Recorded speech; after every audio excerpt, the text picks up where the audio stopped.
You know, the best horror stories, the ones that really get under your skin, they're not always about big monsters or ancient curses. They're about taking something totally normal and just twisting it into something awful. So today, we're gonna break down a ghost story that does exactly that.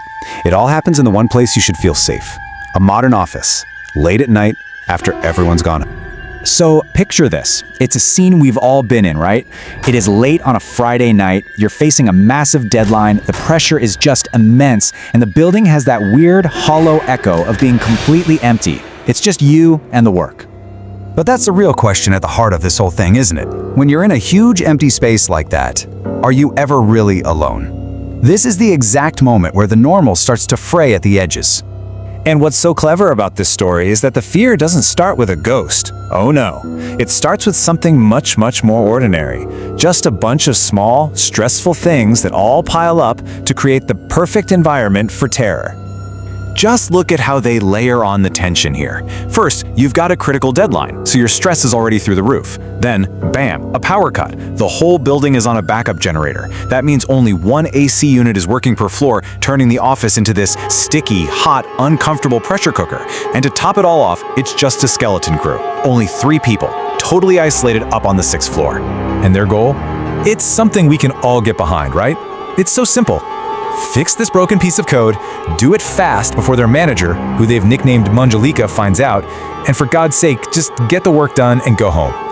It grounds this whole thing in a reality that is just painfully familiar.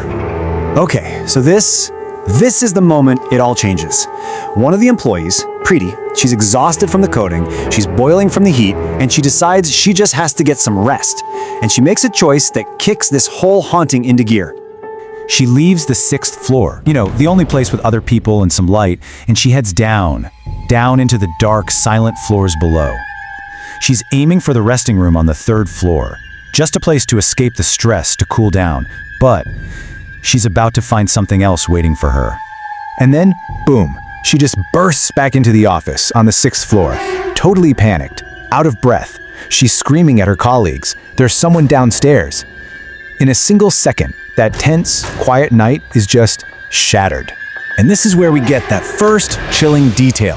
Her colleague, Kunal, he's trying to calm her down, but she is just not having it. And through her panicked breaths, she whispers what she saw on the stairs.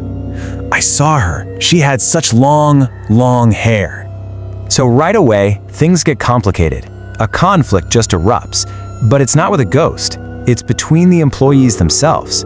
You have a battle between 2 completely different versions of reality happening right there in that hot office on the 6th floor. So you've got this total split. On one side, you have Preeti's reality.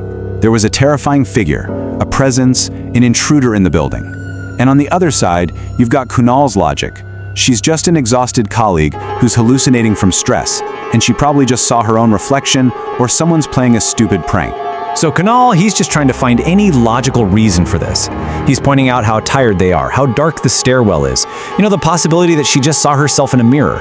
But by trying to rationalize it, he's actually pushing her away, isolating her, because she knows what she saw, and now nobody believes her. Okay, so to put an end to all this, they turn to the only source of objective truth they've got in that building, the security guard. They just want an official word, something solid that can make this whole terrifying thing go away. So they call him up, and they're basically desperate for an answer. They ask him one simple question. Is anyone else in the building with us? Preeti is insisting she saw someone, begging him to just check the cameras again, just to be sure. And the guard's response? It's just so cold, so official, so absolute. The log is clear. No unauthorized people. All the floors are clear. The only ones left in the entire building are the 3 of them. And that's what's so horrifying about this moment. The official, logical world has just confirmed that what Preeti saw is literally impossible. But Preeti, she does not buy it for a second. She is absolutely convinced. Her response is just full of this desperate conviction. No, Kunal, he's lying. And right there, in that moment, she's completely alone. Her friends don't believe her, and now the building's own security is telling her she's wrong. So, there's only one thing left to do. Logic has failed them. Arguing isn't working. They have to go and face the source of the fear themselves. They decide to go back, down to the 3rd floor. It's this grim, heavy decision. To prove she's not crazy, and maybe to calm everyone else down, they all agree. Let's go down together. Let's see with our own eyes that the third floor is empty. They're literally walking right into the heart of the mystery. Just imagine that walk down the stairs, the silence. They get to the third floor. They stand in front of the locked door.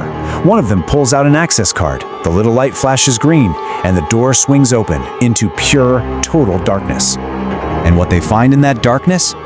Well, it's the answer.